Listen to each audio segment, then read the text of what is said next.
La lluvia caía sobre la ciudad en cortinas plateadas y furiosas, una tormenta de finales de otoño que lavaba el neón de las calles y lo convertía en manchas impresionistas sobre el asfalto mojado. Para el doctor Santiago Herrera, era el final de una jornada de 16 horas, un maratón de cirugías complejas y consultas que lo había dejado con un cansancio que se sentía en los huesos. Mientras caminaba por el estacionamiento de varios niveles del hospital, un laberinto de concreto y luz fluorescente que zumbaba con una energía desoladora, su único pensamiento era llegar a su coche y sumergirse en el silencio de su apartamento. El sonido de sus pasos resonaba en el espacio vacío, un ritmo solitario que marcaba el final de otro día dedicado a reparar los cuerpos de otros mientras el suyo propio anhelaba el descanso. Estaba a solo unos metros de su coche, un elegante sedán negro que era un discreto símbolo de su éxito, cuando un sonido rompió la monotonía del garaje. No fue el chirrido de unos neumáticos ni el estruendo de un trueno. Fue una voz de mujer, desgarrada por un pánico tan puro y absoluto que pareció atravesar el hormigón y clavarse directamente en el centro de su sistema nervioso. ¡Ayuda! ¡Por favor, que alguien me ayude! Santiago se detuvo en seco, su cuerpo reaccionando antes que su mente. Giró sobre sus talones, sus sentidos de médico escaneando la penumbra del estacionamiento, buscando la fuente de aquella angustia. La voz volvió a sonar, esta vez más cerca, más desesperada, cargada con una súplica que era casi una herida abierta. ¡No dejes que se muera! ¡Por favor, no dejes que se muera! El grito provenía de un coche aparcado a varias filas de distancia. Era un vehículo viejo y abollado, un sedán de un color indefinido bajo la pálida luz, que parecía fuera de lugar entre los lujosos coches de los otros médicos. Sin un segundo de vacilación, Santiago corrió hacia él, su cansancio evaporándose, reemplazado por la adrenalina que siempre precedía a una crisis. Al llegar, la escena que encontró a través de la ventanilla empañada le heló la sangre. Una mujer joven, de no más de 25 años, estaba en el asiento del conductor, su rostro bañado en lágrimas y pánico, y en sus brazos, sobre su regazo, un bebé muy pequeño, de apenas unos meses, cuyo cuerpo diminuto estaba rígido, sacudido por convulsiones violentas. Sus pequeños miembros estaban extendidos, sus ojos en blanco, vueltos hacia atrás en su cabeza. Santiago no llamó al 911. Sabía que no había tiempo. Cada segundo que el cerebro del bebé estuviera privado de oxígeno por la convulsión, era un segundo de daño neurológico potencialmente irreversible. Tiró de la manija de la puerta, que por suerte estaba sin seguro. «Soy médico», dijo. Su voz era una explosión de calma y autoridad que cortó el pánico de la mujer. «Necesito que me lo pases, con cuidado, ahora». La mujer, Clara, lo miró. Era el rostro que había visto en revistas, en noticieros, el rostro del famoso doctor Herrera. Esa chispa de reconocimiento pareció darle una extraña clase de permiso. Con manos temblorosas, le entregó a su hijo. Santiago tomó al bebé, cuyo cuerpo seguía convulsionando, y lo colocó con cuidado sobre el capó del coche, usando su propia chaqueta como una superficie acolchada. Su mente trabajaba a una velocidad vertiginosa, evaluando, diagnosticando, actuando. Comprobó sus vías respiratorias, se aseguró de que no se mordiera la lengua, monitorizó su respiración. La convulsión duró una eternidad de 40 segundos y luego, tan repentinamente como había comenzado, cesó. El pequeño cuerpo del bebé quedó flácido, inerte, su respiración superficial y rápida. «Se ha acabado», dijo Santiago a la madre que sollozaba a su lado. «¿Está respirando? ¿Es la primera vez que le pasa esto?» «La tercera. Esta semana», jadeó Clara. «Los médicos del centro de salud no saben lo que es. Le han hecho pruebas. Dicen que no encuentran nada. Pero cada vez es peor». Mientras el bebé, Mateo, comenzaba a recuperar lentamente la conciencia, sus ojos se movieron de una forma extraña, un nistagmo errático, que a Santiago le pareció familiar. Acercó la luz de su teléfono a los ojos del niño. Las pupilas la accionaban, pero de forma perezosa. Y entonces lo vio. Oculta parcialmente por el lóbulo de la oreja, había una pequeña mancha de nacimiento, una marca de color café con leche con una forma peculiar, casi como una hoja diminuta. Santiago se congeló. Su sangre pareció convertirse en hielo en sus venas. El mundo a su alrededor, el estacionamiento, la lluvia, el llanto de la madre, todo se desvaneció. Se quedó mirando esa pequeña marca de pigmento, y en su mente, la imagen se superpuso con la de otro niño, de otra época. un niño de hacía 10 años. La enfermedad era inconfundible, los síntomas eran idénticos, la forma de las convulsiones, el movimiento de los ojos, esa marca de nacimiento específica, era una firma, una huella dactilar de una condición tan rara que solo se habían documentado un puñado de casos en el mundo. Un trastorno neurocutáneo degenerativo que él mismo había identificado y nombrado, la enfermedad de Herrera Vargas. Era su legado, su mayor triunfo profesional. Hacía una década, como un joven y brillante investigador, había dedicado 5 años de su vida a estudiar esta enfermedad. Había desarrollado un tratamiento innovador, una terapia génica experimental que no solo detenía los síntomas, sino que parecía revertir el daño. Su trabajo había sido publicado en las revistas médicas más prestigiosas. Le había ganado premios, fama y la reputación que ahora poseía. Y contaba en las conferencias, el pie de página que omitía en sus publicaciones era la historia de su paciente cero, un niño llamado Samuel, el primer niño al que le administró su revolucionaria terapia. El tratamiento había funcionado, las convulsiones se detuvieron, y Santiago lo había declarado un éxito, un milagro de la medicina moderna. Pero 6 meses después, Samuel había muerto. Murió de una insuficiencia multiorgánica repentina y catastrófica que ningún médico, ni siquiera él, pudo explicar. La autopsia no fue concluyente. El caso fue archivado como una complicación trágica e impredecible. Pero para Santiago, siempre fue su mayor fracaso, un fantasma que vivía en los rincones más oscuros de su mente. Y ahora ese fantasma había vuelto. Clara, la madre de Mateo, ajena a la tormenta que se desataba dentro de la mente del doctor, lo agarró del brazo, sus dedos clavándose en la tela de su camisa. Sus ojos llorosos lo miraban con una veneración casi religiosa. «Doctor Herrera, lo reconocí. Usted es el único que puede salvarlo. He leído todo sobre su trabajo, sobre su cura. Es la misma enfermedad, lo sé. El médico del centro de salud dijo que era imposible, que era demasiado rara, pero yo sabía que era real. Por eso lo he estado esperando aquí, en el estacionamiento, durante 3 días. Recé para que lo viera». Cada palabra de fe de la madre era una daga de culpa para Santiago. Ella lo veía como un salvador, el creador de una cura milagrosa, pero él solo podía pensar en Samuel. Solo podía pensar en que su cura podría ser, a largo plazo, una sentencia de muerte. ¿Cómo podía administrarle a este bebé un tratamiento que podría matarlo en 6 meses? Pero ¿cómo podía no hacerlo si era la única terapia en el mundo que podía detener las convulsiones que lo estaban matando ahora mismo? Se quedó paralizado, no por la crisis médica del niño, sino por la crisis de su propia alma. El héroe de la medicina moderna se enfrentaba a la posibilidad de que su mayor triunfo hubiera sido una mentira, un error catastrófico, y la madre desesperada frente a él, que había depositado todas sus esperanzas en su leyenda, no tenía ni idea de que estaba rezándole a un hombre atormentado por su propio fantasma. El torbellino de emociones que se desató en Santiago fue rápidamente sofocado por la férrea disciplina de su profesión.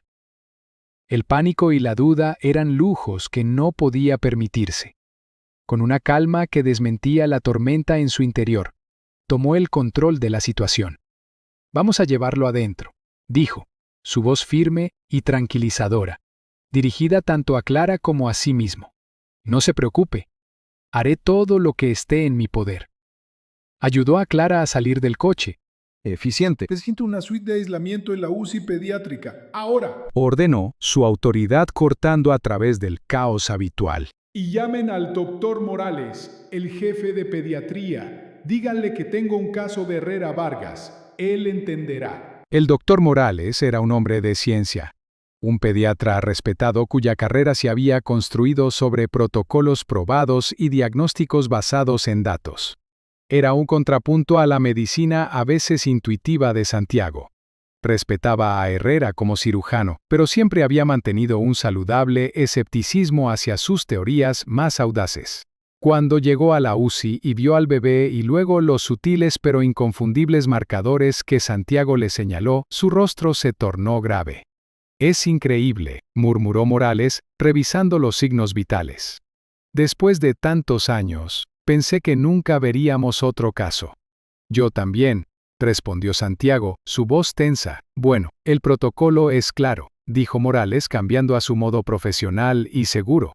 Tu propia investigación lo estableció. Iniciaremos la terapia génica de inmediato. Es su única oportunidad. Pero Santiago, por primera vez, dudó de su propia creación. Espera, dijo deteniendo a Morales.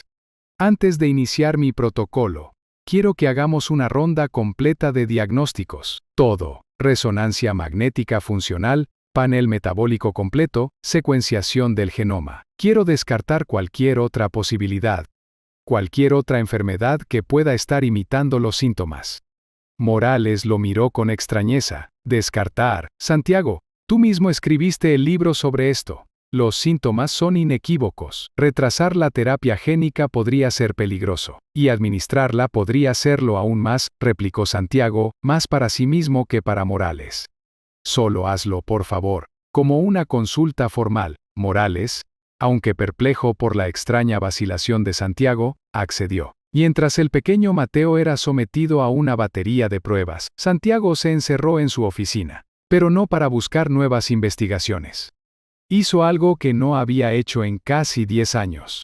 Desbloqueó un archivo digital encriptado en su servidor personal, un archivo que contenía un único nombre: Samuel. Las horas siguientes fueron un doloroso viaje al pasado. Se sumergió en cada nota, cada análisis de sangre, cada escáner cerebral de su paciente cero. Revivió el optimismo inicial, la emoción del descubrimiento, la celebración de la comunidad médica, cuando las convulsiones de Samuel se detuvieron después de la terapia. Y luego, revivió el horror de los últimos días. El informe de la autopsia era tan frustrante e inconcluso como lo recordaba. Fallo multiorgánico de origen desconocido. Los médicos lo habían atribuido a una complicación secundaria no relacionada. Una trágica casualidad. Febril, casi maníaca. Buscaba un error, una anomalía que hubiera pasado por alto en su juventud, cegado por la ambición y el deseo de curar. La Arca de la Alianza que buscaba no era un objeto de esperanza, sino un archivo frío y doloroso, la prueba de su propio fracaso. Y la encontró. No era algo obvio. Era una pequeña nota, al margen, en un informe de toxicología de la autopsia de Samuel. Un nivel ligeramente elevado de un aminoácido específico, la homocisteína. En su momento lo había descartado como un artefacto del análisis, un valor atípico sin significancia estadística. Pero ahora, con la perspectiva de una década y la vida de otro niño en juego, esa pequeña anomalía le pareció un faro en la oscuridad. ¿Podría ser esa la clave? Una falla metabólica que su terapia génica no solo no corregía, sino que quizás exacerbaba. La idea era tan radical que ponía en duda todo su legado. Mientras tanto, en la UCI, la situación de Mateo empeoraba. Los resultados de las pruebas volvían y, como esperaba Santiago, no mostraban nada. El niño era, según todos los diagnósticos convencionales, sano, excepto por el hecho de que su cerebro estaba en guerra consigo mismo. El tratamiento sintomático que Morales le administraba para las convulsiones no estaba funcionando. La crisis estalló esa noche. Mateo sufrió otra convulsión, esta vez más prolongada y violenta que la anterior. El equipo médico luchó por estabilizarlo. Cuando finalmente lo lograron, el niño quedó en un estado casi comatoso, su cerebro agotado por la tormenta eléctrica. Morales, con el rostro sombrío, llevó a Clara y a Santiago a la sala de consultas. El tratamiento estándar no está funcionando, dijo sin rodeos. Las convulsiones son cada vez más resistentes a la medicación. A este ritmo, el daño cerebral será severo e irreversible. Médicamente, solo nos queda una opción. Es radical y arriesgada, pero es la única que queda sobre la mesa. ¿Qué es?, preguntó Clara, su voz un hilo de miedo. Una hemisferectomía funcional, explicó Morales. Es una cirugía cerebral en la que desconectamos la mitad del cerebro que está causando las convulsiones. Es un procedimiento de último recurso, de alto riesgo. Podría detener las convulsiones, pero lo dejaría con secuelas permanentes, parálisis parcial, problemas de habla. Clara se llevó una mano a la boca, ahogando un sollozo. La idea era monstruosa. Le estaban pidiendo que eligiera entre un hijo con un cerebro dañado o un hijo muerto. Fue en ese momento que Santiago supo que ya no podía permanecer en silencio, atormentado por sus dudas. Tenía que actuar. «Hay otra opción», dijo, su voz resonando en la pequeña habitación. Morales y Clara se giraron para mirarlo. «Morales, tienes razón en que la terapia génica estándar es demasiado arriesgada». Luchaba con sus propios demonios. Clara, hace 10 años, creía haber encontrado una cura. Publiqué artículos, acepté premios, pero mi primer paciente, un niño como Mateo, murió, y nunca supe por qué, hasta hoy. Creo que he pasado una década equivocado. Creo que la enfermedad de Mateo, la enfermedad de Samuel, no es solo neurológica. Creo que la raíz es un raro desorden metabólico, y la convulsión que acaba de tener me ha dado la pieza que me faltaba. ¿Qué quieres decir?, preguntó Morales, escéptico. El tratamiento que le estás dando, aunque es el protocolo correcto para las convulsiones, podría estar empeorando la condición metabólica subyacente. Creo que mi terapia génica original estaba incompleta, no estaba equivocada, pero solo trataba el humo, no el fuego, y ahora creo que sé cómo apagar el fuego. ¿Qué propones?, preguntó Clara, aferrándose a un nuevo rayo de esperanza. Un tratamiento experimental, admitió Santiago. Uno que va en contra de todo lo que he publicado. Una combinación de mi terapia original con un cóctel metabólico muy específico. Una dieta estricta, suplementos y un medicamento que, teóricamente, debería corregir la falla que creo que tienen. Nunca se ha probado. Es una teoría basada en una anomalía encontrada en un informe de autopsia de hace 10 años. La habitación quedó en silencio. Clara se enfrentaba a la elección más aterradora para una madre: confiar en el jefe de pediatría, un hombre que le ofrecía un procedimiento arriesgado pero conocido, una certeza brutal, o confiar en la nueva y desesperada teoría de su héroe, un hombre que ahora admitía públicamente que su mayor éxito podría haber sido su mayor fracaso. La arrogancia del Salvador había desaparecido, reemplazada por la cruda humildad de un científico enfrentado a sus propios errores. Y extrañamente, esa humildad era más convincente que cualquier promesa de éxito. El silencio en la pequeña sala de consultas era denso, casi sólido.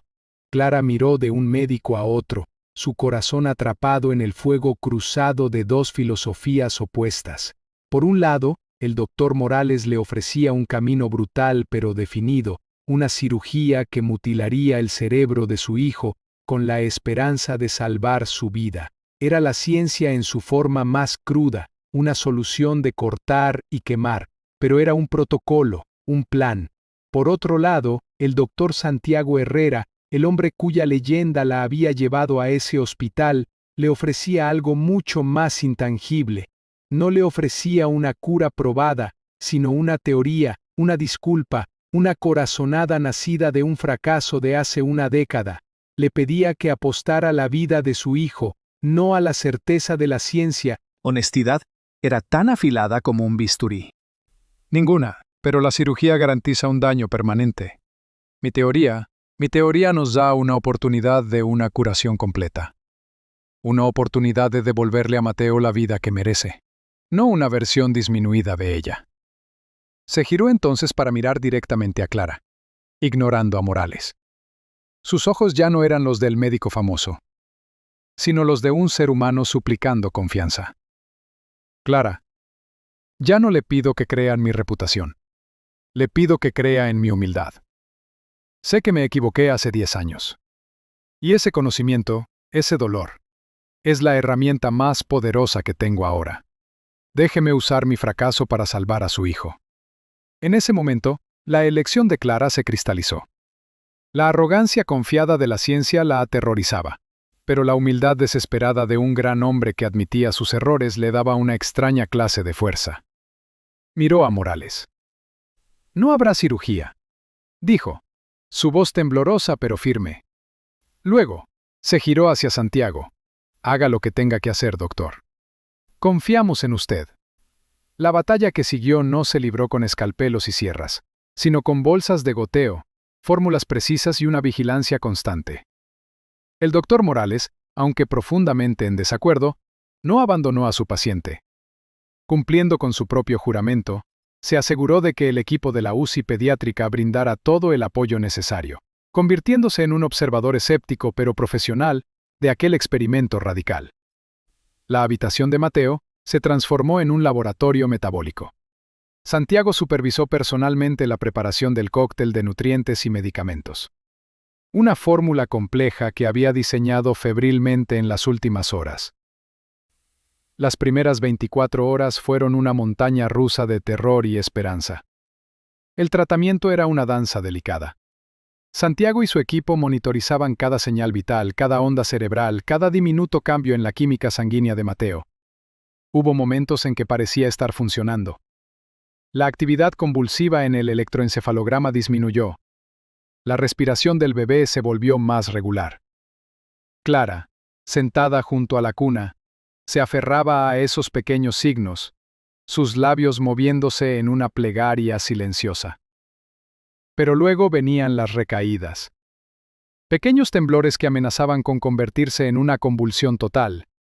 Momentos en que los niveles de oxígeno bajaban peligrosamente, haciendo sonar las alarmas y llenando la habitación de un pánico controlado. En cada una de esas crisis, Santiago estaba allí, ajustando las dosis, recalibrando las fórmulas, luchando contra un enemigo invisible que se negaba a rendirse.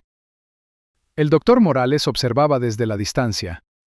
Su rostro una máscara impasible. Mateo había estado estable durante varias horas, pero era una estabilidad frágil, como el hielo fino sobre un lago profundo. Santiago, agotado pero hiperalerta, decidió que era el momento de la prueba definitiva. Extrajo una muestra de sangre del bebé para realizar un análisis específico, buscando el marcador metabólico, el nivel de homocisteína, que creía que era la clave de todo. ¿Qué espera encontrar?, le preguntó Morales, acercándose mientras Santiago preparaba la muestra para el laboratorio. Espero encontrar un nivel extremadamente alto, respondió Santiago, y si tengo razón, en las próximas horas, con el tratamiento, deberíamos verlo caer drásticamente. Si no lo hace, habré fracasado. La espera de los resultados fue la más larga de la vida de Santiago. Se sentó con Clara en la penumbra de la habitación. El único sonido era el suave silbido del monitor de oxígeno. No hablaron.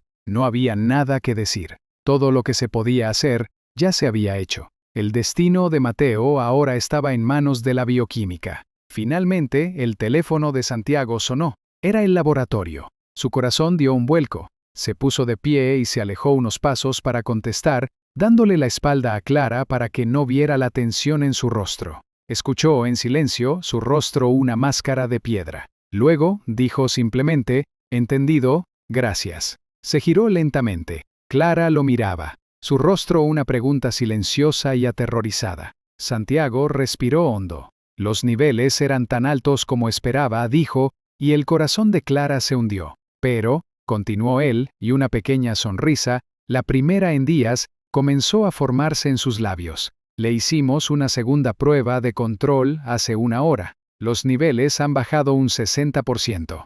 El tratamiento está funcionando. El fuego, creo que estamos empezando a apagar el fuego. Las lágrimas brotaron de los ojos de Clara, pero esta vez no eran de miedo, sino de un alivio tan inmenso que la hizo doblarse sobre sí misma. Santiago se acercó, y por primera vez, puso una mano reconfortante en su hombro. Desde la puerta, el doctor Morales, que había escuchado la conversación, simplemente asintió una vez, un gesto de reconocimiento y respeto a regañadientes, antes de darse la vuelta y marcharse en silencio. La recuperación de Mateo fue lenta pero constante. Las convulsiones no volvieron. Día tras día, los monitores mostraban un cerebro que se calmaba, un cuerpo que se curaba desde dentro. Santiago no solo había salvado la vida de Mateo, había reescrito el libro de texto de una enfermedad rara. Había descubierto que la enfermedad de Herrera Vargas no era una sentencia neurológica, sino una condición metabólica tratable. Su mayor fracaso se había convertido en su mayor descubrimiento. La escena final no tiene lugar en el hospital. Suelo de una sala de estar soleada. Jugando con un bebé Mateo que ahora tiene 1 año. El niño está sonriendo, gateando. tratando de alcanzar un juguete de colores. Está sano, feliz y alcanzando todos sus hitos de desarrollo. No hay rastro de la tormenta que casi acaba con su vida. Nunca podré agradecerle lo suficiente, doctor, dice Clara, su voz llena de una emoción que el tiempo no ha disminuido. No tienes que hacerlo, Clara, responde Santiago con una sonrisa genuina. Mateo y tú me habéis dado un regalo mucho mayor. Me habéis enseñado que un médico nunca debe tener miedo de enfrentarse a sus propios fantasmas. A veces, en nuestros mayores errores es donde encontramos nuestras mayores verdades. Cuelga la llamada y se levanta. Camina hacia su escritorio y abre un nuevo archivo digital. El título es El Protocolo Samuel Mateo, un nuevo enfoque para los desórdenes neurometabólicos. Luego, abre otro archivo, el de Samuel, su paciente cero.